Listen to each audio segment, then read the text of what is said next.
উনি আসলে অত্যন্ত শিক্ষিত এবং যোগ্য ব্যক্তি এবং বুদ্ধিমান ব্যক্তি। আপনি এই বিষয়টিকে একটু বিবেচনা করে আমাদের যে চা শ্রমিকের যে এই যে দাবি দেওয়ার বিষয়টাকে বিবেচনা করে আপনি আসলে সুন্দর একটি আমাদের হাজিরি মজুরি উপহার দিবেন সেই আশা ব্যক্ত করে আমি আমার বক্তব্য এখানে শেষ করছি। বাজারের সঙ্গে সামঞ্জস্য রেখে চা শ্রমিকদের ন্যায্য মধ্যে নির্ধারণীয় দাবি জানাচ্ছি। বর্তমান নিত্য প্রয়োজনীয় খাদ্যপণ্য সহ সব ধরনের পণ্যের উল্লেখযোগ্যভাবে বৃদ্ধি পেয়েছে।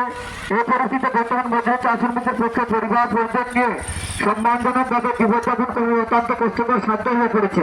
তাই আমাদের মজুরি দাবিতে 500 টাকা হাজিরা প্রস্তাব রাখা হয়েছে, কিন্তু এই প্রস্তাবে আমরা এই পর্যন্ত আমরা কোনো সিদ্ধান্ত পাই নাই।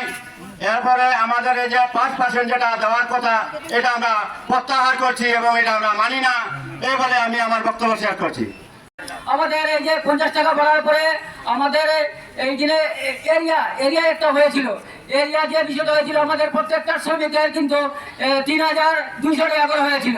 কিন্তু সে সময় কি করেছে মালিক পক্ষ এবং সরকার পক্ষ মিলে সেই 3200 টাকা 32,000 টাকা 11,000 করে দিয়েছে। সে সময় আসলে আমাদের এই যে চা শ্রমিকের 33,000 টাকাটাকে